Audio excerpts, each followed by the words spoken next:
Good morning everyone. आज मैं profit and loss का 6 टाइप का क्वेश्चन बताने जा रहा हूँ, पर जल्दी ही खत्म होगा क्योंकि बहुत हेल्दी चैप्टर था। ये हेल्दी चैप्टर इसलिए था क्योंकि इसमें बहुत सारी चीजें थी। अभी डिस्काउंट पे भी क्वेश्चंस बचेंगे इसके बाद, दो क्लास के बाद।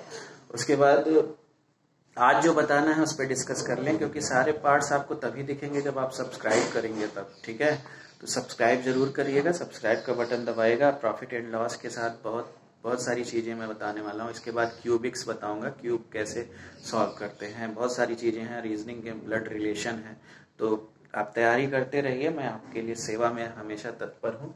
इसके बाद जो क्वेश्चन आता है ना, जैसे मान लीजिए ए कोई पर्सन है, वो X रुपीज में बाहर से सामान खरीदा, ठीक है, और वो ए से बी को दे दिया R1% लाभ पर। ए ने बी को दे दिया, उस सामान को बेच दिया R1% लाभ पर, प्रॉफिट पर। फिर बी ने सी को बेच दिया R2% लाभ पर, प्रॉफिट पर। दोनों हिंदी इंग्लिश दोनों चल रहा है। बी ने सी को बेच दिया R2% लाभ पर या प्रॉफिट पर। इस कंडीशन में सीपी का लागत मूल्य पूछता है, सी का लागत मूल्य। तो लागत मूल्य वही कि सी कितना रुपया दिया कि वो आर्टिकल खरीद सका बी से, मतलब सीपी ऑफ सी पूछा। सीपी ऑफ सी हो जाएगा फॉर्मूला x इंटू, यहाँ देखिए लाभ हो रहा था तो 1 प्लस R1/100, यहाँ भी लाभ हो रहा था, प्रॉफिट हो रहा था 1 प्लस R2/100। ध्यान दीजिएगा, अगर ए बी को R1% हानि पर बेचा होता या लॉस पर बेचा होता तो यहाँ पे जो पॉजिटिव साइन है 1 माइनस R1/100 हो गया। यहाँ भी अगर बी ने सी को हानि पर बेचा होता R2% तो 1 माइनस R2/100 हो गया होता। इसी चीज का ध्यान रखना है। इसको कई बार लिखा गया है हर जगह, लेकिन बस आप इसी का ध्यान दीजिएगा। जहां प्रॉफिट होगा वहां 1 प्लस R1/100, जहां लॉस परसेंट दिया होगा 1 माइनस R2/100। बस इसी चीज का ध्यान देना है और सारे क्वेश्चन इस पे बेस्ड हो जाएंगे। जहां प्रॉफिट होगा वहां 1 प्लस R1/100, जहां लॉस होगा वहां 1 माइनस R1/100। ठीक है, इसको बार बार बताने की जरूरत नहीं है। चलिए क्वेश्चन अब इस पे लगवा दें, फिर आगे चलते हैं। एक क्वेश्चन नोट करिएगा। क्वेश्चन है, ए ने एक साइकिल को 20% लाभ पर बेचा। बस जैसे मैं व्यू दिया हूं वैसे बनाते जाइए। ए ने किसी साइकिल को बी को दिया और 20% प्रॉफिट पर दिया, ठीक है। उसके बाद बी ने उसको C% लाभ पर बेचा। बी ने सी को बेच दिया कितने परसेंट लाभ पर? 25% लाभ पर बेच दिया, ठीक है। ए ने बी को बेचा 20% लाभ पे, बी ने सी को बेचा 25% लाभ पर, ठीक। सी ने उसके लिए 1500 रुपए दे दिया। अब देखिए, सी का लागत मूल्य दे दिया, सी ने दे दिया उसको 1500 रुपए। क्वेश्चन में सेम वही है, बस सी का क्रय मूल्य दे दिया है। सी का क्रय मूल्य दे दिया 1500 रुपया। तो पूछ रहा है, तो ए ने उससे कितने रुपए में खरीदा था? ए ने कितने रुपए में खरीदा था? तो X रुपए में मान लिया हमने खरीदा था ए ने, ठीक है ना। तो सी का लागत मूल्य यानी 1500, ये बराबर हो जाएगा ए ने जितने में खरीदा था इंटू 1 प्लस प्रॉफिट। यहाँ प्रॉफिट कितना हो रहा है? 20/100, और यहाँ प्रॉफिट कितना हो रहा है? 1 प्लस 25/100। ये 20 चौक को 100 हो गया। ये हो जाएगा आपका 5/4, और ये हो जाएगा 25 चौक को 100, 20/25 सॉरी। ये हो जाएगा आपका 6/5, और ये हो जाएगा 5/4। यहाँ तक कोई doubt? Into x is equal to 1500, 5 दिया 15, 300, 6×5 30। x is equal to cross multiply कर दीजिए, 20 × 50 यानी 1000 रुपए में x ने उसको बाहर से खरीदा था। उसको उसने बी को 20% लाभ पर दिया, फिर सी को 25% लाभ पर दिया, और सी का लागत मूल्य दे दिया था। यानी इसकी वैल्यू, जो लागत मूल्य की वैल्यू है पता थी, लेकिन ए की वैल्यू नहीं पता थी, उसने कितने में खरीदा था। वही फॉर्मूला वहीं पुट किया। अगर सी का लागत मूल्य नहीं दिया होता तो ये X रुपीस की वैल्यू जरूर दी होती, सी का लागत मूल्य निकल जाता। फॉर्मूला सेम है, बस आपको समझना था कि उसने ए ने कितने रुपए में उस सामान को खरीदा था, ठीक है। चलिए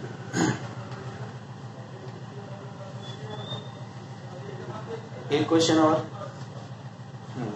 गीता ने एक थैला अंकित मूल्य के 20% तथा 10%, अच्छा बट्टे मतलब डिस्काउंट पर खरीदा।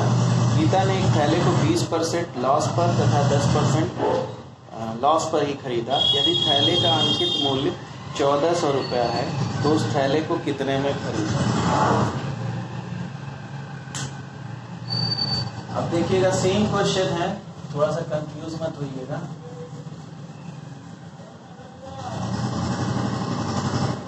कह रहा है गीता ने एक थैला अंकित मूल्य के 20% तथा 10% बट्टे पर खरीदा, मतलब एक बार उसको 20% का डिस्काउंट लॉस पे लिया और 20% डिस्काउंट यानी लॉस पर ही लिया, ठीक है। उसके बाद कह रहा है उसका अंकित मूल्य 1400 रुपया था।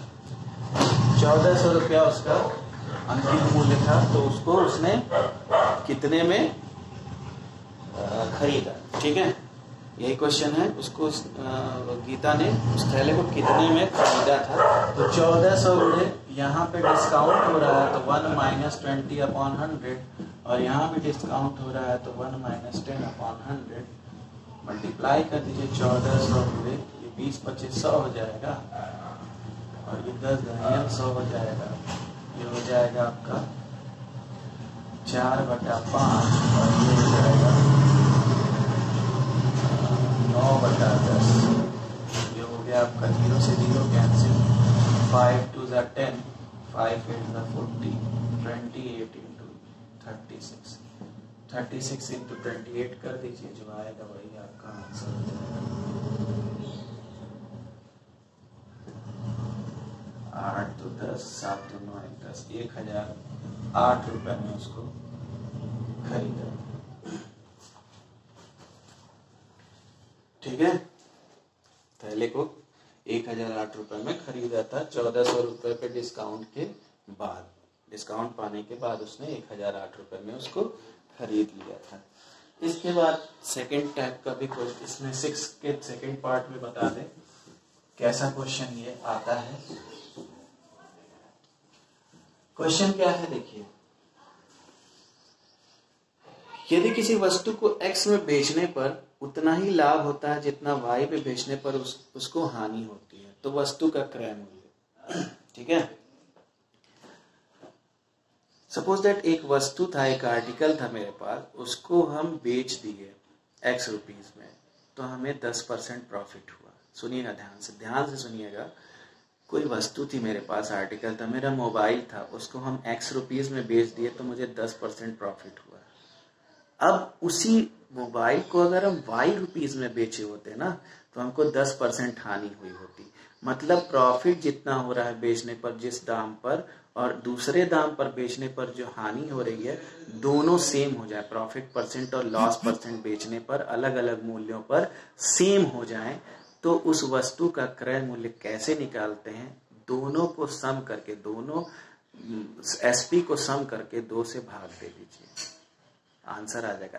एक एग्जाम्पल आपको बताते हैं। चलो, जैसे मान लीजिए एक आर्टिकल हमने लिया था 90 रुपए में, मान लीजिए कोई भी आर्टिकल हमने लिया था 90 रुपए में, एक बुक ली मैंने 90 रुपीज में NCERT की, ठीक है।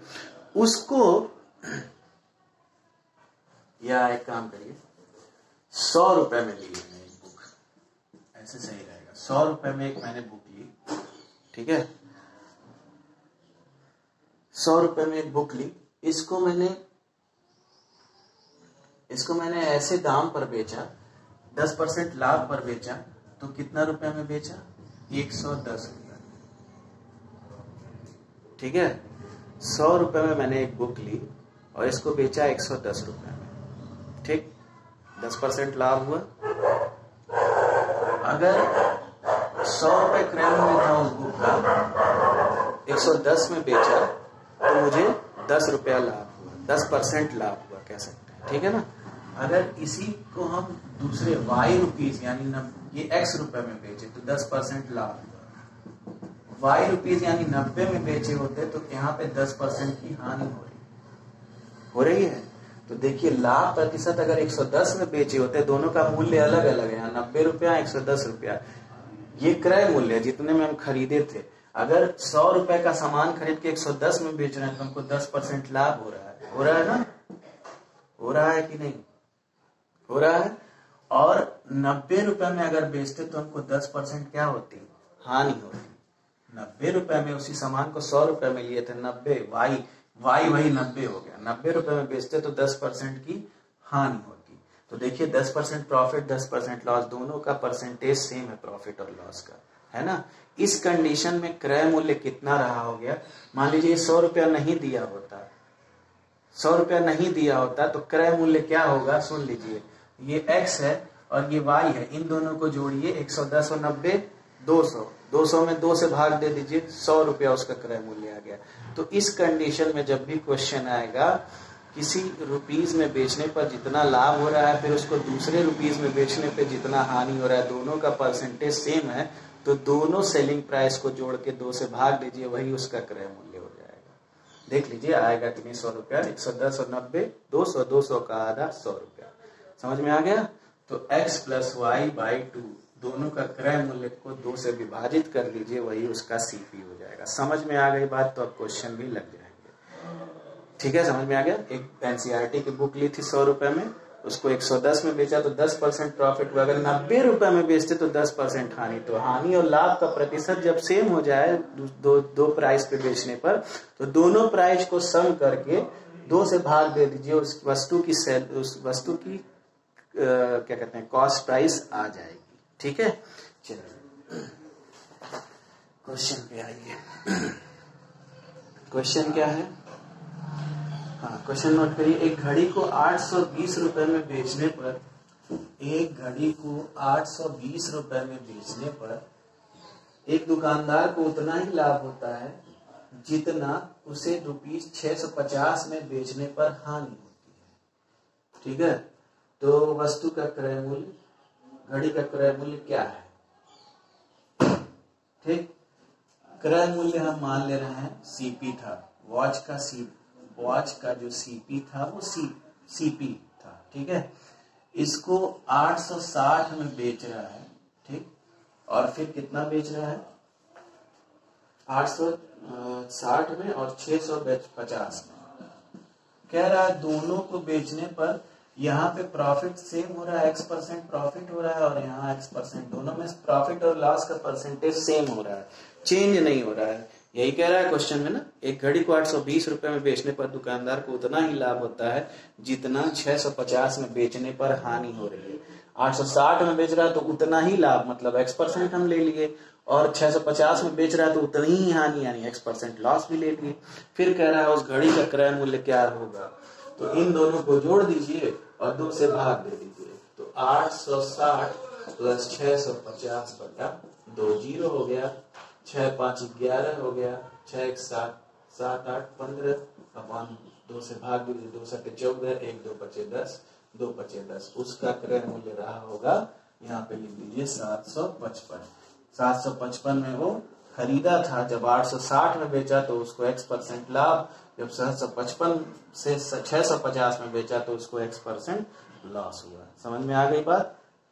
चलिए अब इस पे बेस्ड आप लोग क्वेश्चंस को लगाइएगा, जो डाउट होगा वो पूछ लीजिएगा। Thank you.